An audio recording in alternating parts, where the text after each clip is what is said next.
नमस्कार दोस्तों, मैं हूं हेमंत विपट, आपका सेवक। योर चैनल की ओर से मैं आप सभी दर्शक मित्रों का हार्दिक स्वागत करता हूं। पिछले सप्ताह 15वें एपिसोड में एसआर कश्यप जोशी जी ने एक वृक्ष का दृष्टांत देते हुए हमको सारे पुरुषोत्तम योग का जो अध्याय है उसका सारांश हमको समझाया था। दोस्तों, अब हम अगला अध्याय जो है वो आज भी एसआर कश्यप जोशी जी के मुख कमल से सुनेंगे दोस्तों। लेकिन उससे पहले मैं आपको ये बात बताता हूँ कि अगर आपने इस चैनल को अब तक सब्सक्राइब नहीं किया है तो सबसे पहले इस चैनल को आप सब्सक्राइब कर लें, आप लाइक करें, आप कमेंट करें और इस एपिसोड को, इस वीडियो को आप अधिक से अधिक शेयर करें। दोस्तों, अब 16वें अध्याय में हम जानने वाले हैं दैवासुर संपद द्विभाग योग के बारे में। दोस्तों, इसका सारांश लेकर आते हैं हमारे पास श्री एसआर कश्यप जोशी जी। आज का अध्याय बहुत ही खास है क्योंकि इसमें एसआर कश्यप जोशी जी एक देव के अंदर क्या गुण होते हैं, यानी कि एक अच्छे इंसान के अंदर, एक अच्छी व्यक्ति के अंदर, एक अच्छे मनुष्य के अंदर क्या लक्षण होते हैं उसके बारे में हमें बताएंगे। और एक इंसान जो कि असुर के समान है, असुर गुण मतलब कि जो हम कहते हैं ना कि बुरी व्यक्ति है, जिनके पास बुरे लक्षण ज़्यादा हैं, वो बुरे लक्षण क्या होते हैं ये भी हम जान लेते हैं ताकि हम भी अपने आप को चेक करें। अगर हमारे अंदर गलती से कोई भी दुर्गुण है तो उस दुर्गुण को हम दूर करने का प्रयास करें। दोस्तों, इसीलिए इस एपिसोड को आप लोग लाइक करना, कमेंट करना, शेयर करना अधिक से अधिक, ताकि ये बहुत ही महत्वपूर्ण अध्याय, ये बहुत ही महत्वपूर्ण वीडियो सभी के पास पहुंचे। बहुत बहुत धन्यवाद।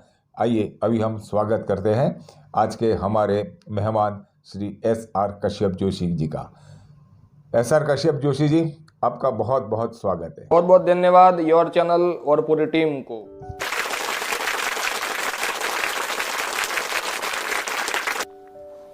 ओम नमो भगवते वासुदेवाय।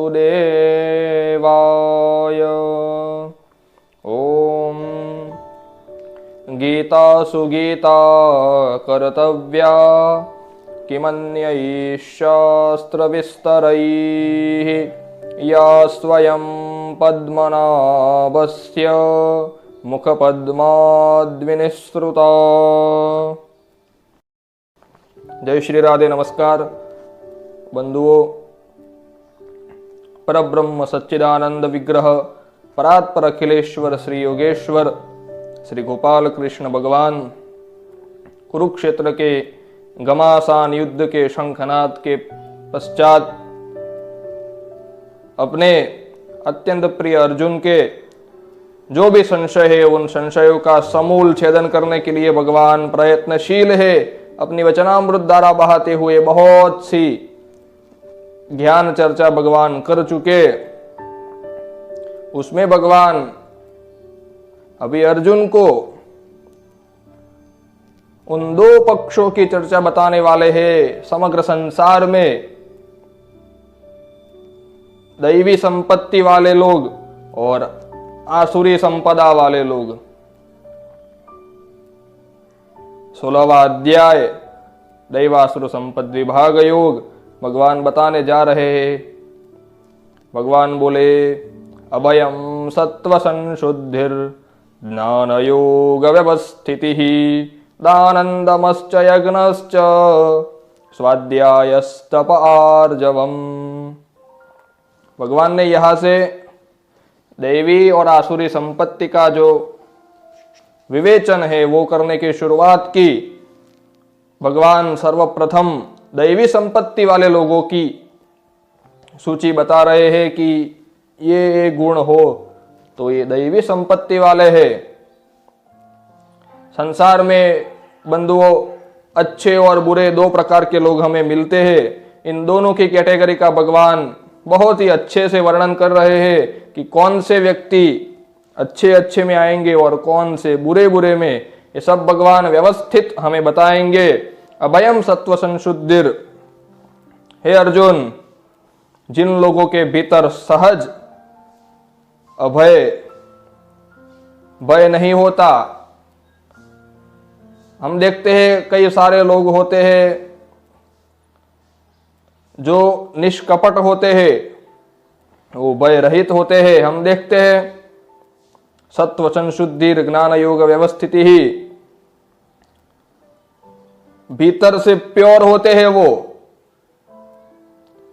अंतःकरण से क्लियर क्लीन, नित्य तत्व ज्ञान में स्थित होते हैं। भगवान का ज्ञान प्रतिष्ठित रहता है उनमें। फिर दानशील होते हैं, नित्य किसी न किसी की मदद करना, किसी को कुछ देना, ये बातें उनको प्रसन्न करने वाली होती है। किसी को देकर वो प्रसन्न होते हैं। इंद्रिय संयम होता है, मन पर संयम होता है उनके। सबके प्रति हितैषिका भाव, सबको प्रसन्न करने की उनकी चाह प्रतिक्षण बनी रहती है। नित्य यज्ञ में रत यज्ञ यानी हम पहले देख चुके हैं। एक तो द्रव्य यज्ञ, कितने यज्ञ हमने देखे। ये लोग सत्कर्म रूपी यज्ञ में नित्य आहुति डालते रहते हैं। किसी का ये काम हो गया, अरे इसकी मदद कर दूं, इसके लिए ये काम कर दूं, अरे तुझे क्या परेशानी है बता, मैं हूं ना। ये व्यक्ति खुद तो अभय होते हैं और दूसरों को भी अभयदान देते रहते हैं। नित्य स्वाध्याय में स्थित होते हैं। आत्मचिंतन, भगवत चिंतन नित्य उनका चलता रहता है। सत्कर्म में नित्य प्रवृत्त होते हैं। अपने कार्य क्षेत्र से लेकर जहां कुछ भी लेना देना नहीं, वहां तक सबके प्रति अकारण उसका कल्याण करने का, हित करने का भाव उनमें प्रतिष्ठित रहता है और भीतर से सरल होते हैं। बाह्य सरलता का दिखावा नहीं करते, वास्तव में सरल होते हैं। हमने ऐसे व्यक्तियों को देखा है। अहिंसा सत्यम, किसी भी जीव की भीतर से भी नहीं, बाहर से तो छोड़ो, हिंसा नहीं करते। सत्य का आचरण करते हैं। सत्य वचन बोलना और प्योर कार्य करना, कहीं भी 420 न करना, कहीं भी क्रोध न करना। बेवजह अकारण जो हम व्यर्थ क्रोध करते रहते हैं, इनमें यह सब नहीं होता। हम देखते हैं ऐसे व्यक्तियों को जो कैसी भी घटना हो जाए, अरे कोई व्यक्ति उनके साथ कितना भी छल कर ले, शांति से वो समाधान तक जाते हैं। ऐसे लोग हमने देखे हैं। उनके जीवन में त्याग होता है। वो किसी को देकर प्रसन्न होते हैं और ज्यादा उपलब्धियों को नहीं भोगते। यही वस्तु मुझे चाहिए, अरे ऑडी ही चाहिए, ये सब उनमें नहीं होता है। अपनी स्थिति में स्थित रहते हैं। जितना सामर्थ्य है उतने ही वो अपनी जो लालसा है वो बना रखते हैं। सबके प्रति दया का भाव, इंद्रियों को वश में रखना, किसी का कुछ छीन लेने की भावना उनमें नहीं होती। ये सब के सब सद्गुण जिनमें बड़े होते हैं। भगवान ये सब सज्जन पुरुष दैवी संपत्ति के अधीन जो है उनका वर्णन कर रहे हैं। दया भूतेषु अलोलुप्त्वम मार्दवम ह्रीर चापलम, ये सब के सब फिर वो शास्त्र विहित कार्यों में जो अपने पूर्वजों की परंपराएं रही, जो सत्यनिष्ठा रही, अपने यहाँ के सब सद्धर्म रहे, उन सब का आचरण करते रहते हैं। उनको भय रहता है कि गलत ना हो जाए कहीं कुछ।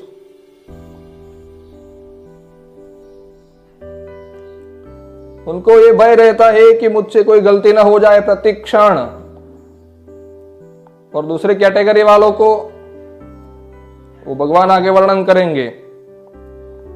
ये सब आसक्ति रहित, अपनी स्थिति में स्थित, नित्य संतुष्ट, तेज क्षमा धृति शौचम अद्रोहो नातिमानिता,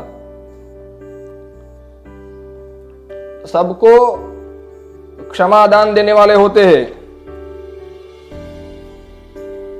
भीतर बाह्य पवित्र शुद्ध होते हैं। उनमें सहज इतने गुण होंगे तो सहज उनमें दिखाई देगा हमें तेजस्विता। वो धैर्य धारण किए रहते हैं, चंचल नहीं होते और किसी के प्रति द्वेष भाव नहीं, किसी में राग भाव नहीं, सबको अभयदान देने वाले, सबके अकारण हितैषी और अभिमान रहित, दंभ रहित। ये सारे के सारे भगवान कहते हैं अर्जुन, जिनका जन्म दैवी संपदा के साथ हुआ है, ये इनमें दैवीय गुण प्रतिष्ठित है, ये दैवी संपत्ति वाले लोग हैं। हमने ऐसे लोगों को देखा है जो नित्य सत्संगी होते हैं, सज्जनों का संग करते हैं। उनके पास जाओ तो अच्छी अच्छी बातें करने लग जाएंगे, उनके पास जाओ तो भगवान के गुण गाने लग जाएंगे, उनके पास जाओ तो कोई गलत कार्य तुम कर रहे हो तो तुम्हें रोकेंगे।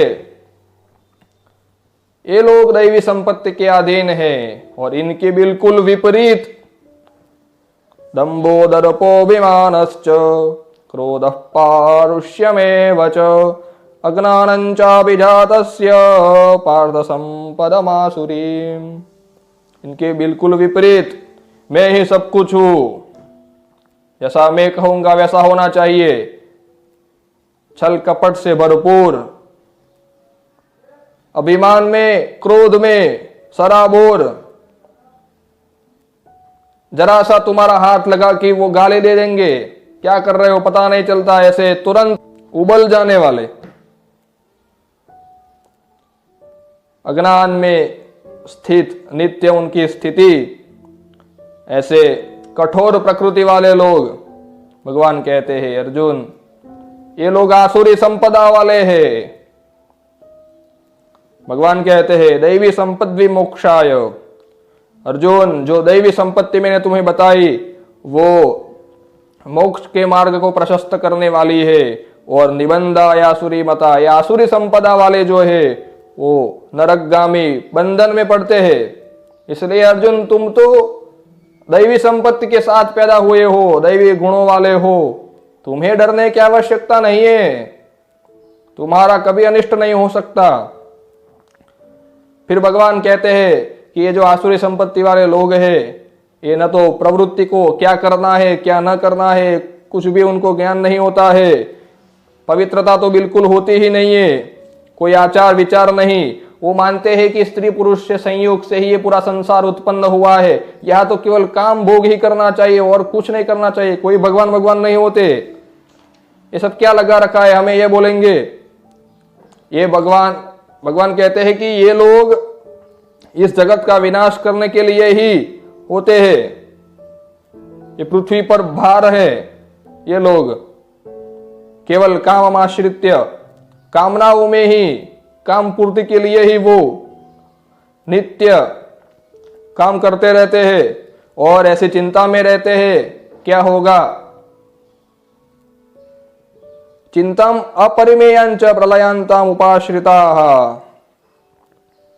असंख्य चिंताओं का आश्रय लेकर केवल कामोपभोग में ही सुख है, विषयों में ही सुख है ऐसा मानने वाले विषयों में ही घूमते रहते हैं। आशा पाश शतैर्बद्धाः काम क्रोध परायणाः इहन्ति काम भोगार्थम अन्यायनार्थ संचयन। आशाओं के सैकड़ों पाश से बंधे हुए ये आशा लगाए रहते हैं, आज तो मेरा ये काम हो गया, अभी और ये हो जाएगा, यहाँ से मैंने 50,000 चुरा लिए, यहाँ से ये ले लूंगा, इसका ये ले लूंगा, ये कर डालूंगा, उसको मार दिया उसको मार डालूंगा, आज तो मेरा ये काम हो गया, अरे अभी कुछ दिन और बाकी मेरा ये काम हो जाएंगे। ऐसे ये नरकगामी लोग। असो मया हतः शत्रुर हनिष्ये चापरानपि। अरे आज तो उसको मैंने मरवा डाला, अब कल उसकी बारी है। ऐसा निरंतर सोचने वाले, करने वाले और काम भोगों में रत ये अपवित्र नरकों में जाते हैं। भगवान कहते हैं कि ये लोग क्या करते हैं, यज्ञ भी करते हैं, अविधि पूर्वक के यज्ञ करते हैं, किसी को मार डालने के लिए कुछ करते हैं, जादू टोना करते रहते हैं। ये लोग ऐसे नीच प्रकृति वाले होते हैं। अहंकार, बलं, दर्पम, कामम, क्रोधम च संस्कृता, ये सारे के सारे जो दुर्गुण है, इनको आश्रित होकर ये न करने के काम करने वाले, भगवान कहते हैं उनके भीतर मैं हूं, मेरा ही वो द्वेष करते हैं। ऐसा करके भगवान कहते हैं ऐसे लोगों को मैं आसुरी योनियों में डालता रहता हूं, और वो आसुरी और निकृष्ट गतियों में जा जा करके ऐसे योनियों में घूम घूम करके वापिस नरक में ही जाते रहते हैं और उसी में फंसे रहते हैं। अधमाम गतिम, भगवान कहते हैं उस नरक के 3 द्वार है जहां पर ये लोग प्रमुखतः जाते हैं। त्रिविधम नरकस्येदम द्वारम नाशनम आत्मनः काम क्रोधस्तथा लोभस्तस्मात् तत्रयम् त्यजेत। काम, क्रोध और लोभ ये 3 नरक के मुख्य द्वार है अर्जुन। नरक में गमन करने वाले ये 3 गुण प्रधान होते हैं। इन तीनों के सहारे ही नरक गमन होता है, इसलिए बच के रहना इन तीनों से।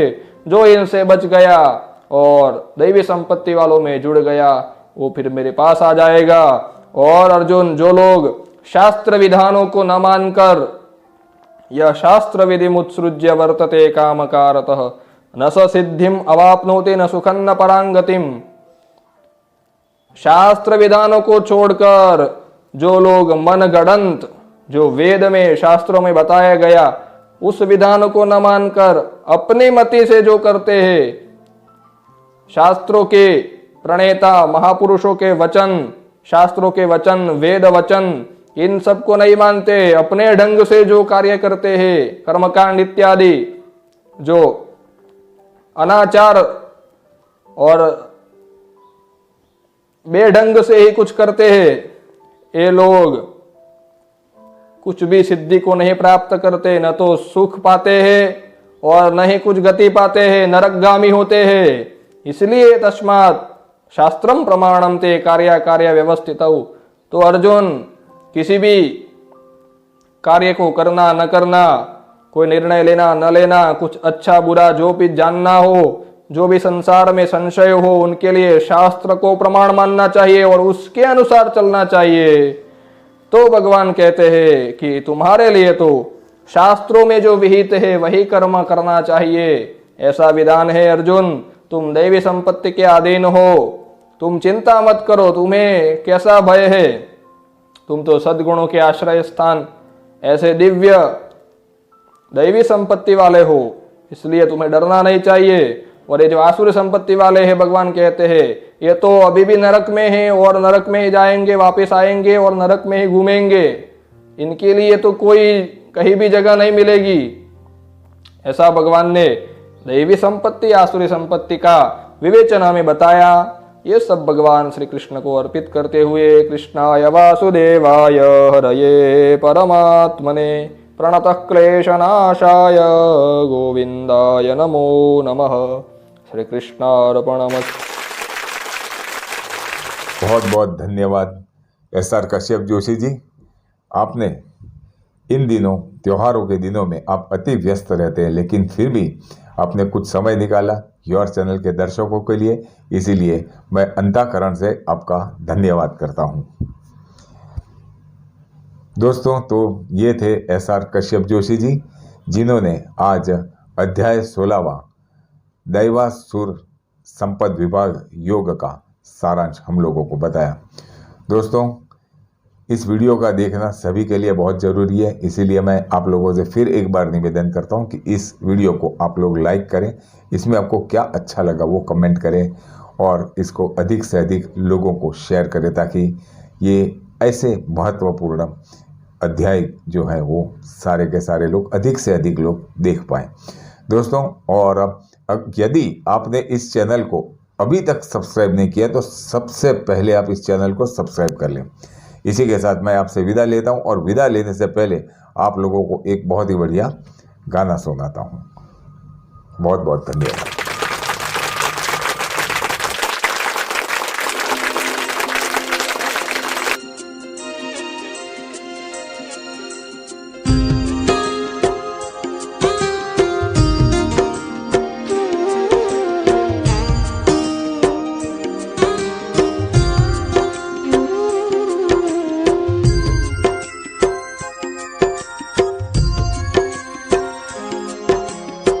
जैसा सोचोगे तुम वैसा बन जाओगे, जैसा कर्म होगा वैसा फल पाओगे। श्रेष्ठ कर्म का आधार है खुद का कर लो दर्शन, यही जीवन का सार है, यही जीवन का सार है। जैसा सोचोगे तुम वैसा बन जाओगे, जैसा कर्म होगा वैसा फल पाओगे।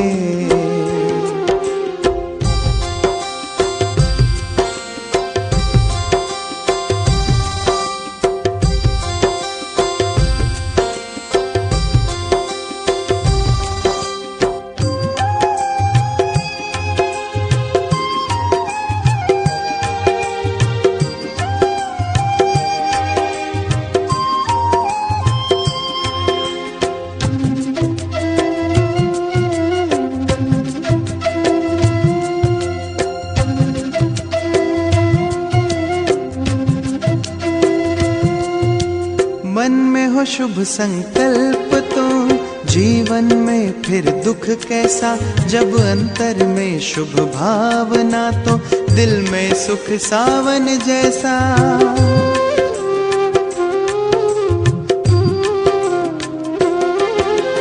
हार कर जो ना हारे जीत उसी की होती है, घनघोर अंधेरे में भी जलती जगमग उसकी ज्योति है।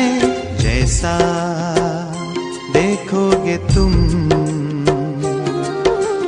वैसा बन जाओगे, जैसा चाहोगे तुम वैसा बन जाओगे।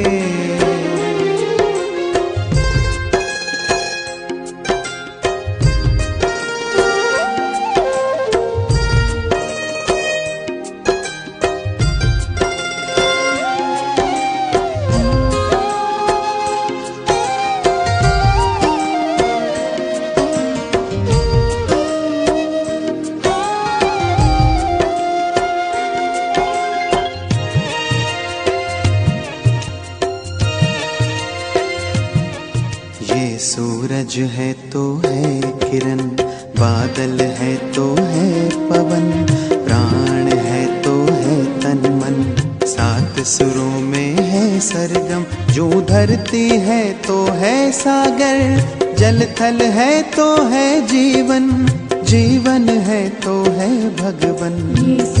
भगवान के संग समय करो सफल, जैसा कर्म करोगे वैसा पाओगे फल। जैसा सोचोगे तुम वैसा बन जाओगे, जैसा कर्म होगा वैसा फल पाओगे। श्रेष्ठ कर्म का आधार है खुद का कर लो दर्शन, यही जीवन का सार है, यही जीवन का सार है। जैसा सोचोगे तुम वैसा बन जाओगे, जैसा कर्म होगा वैसा फल पाओगे। जैसा सोचोगे तुम वैसा बन जाओगे, जैसा कर्म होगा वैसा फल पाओगे।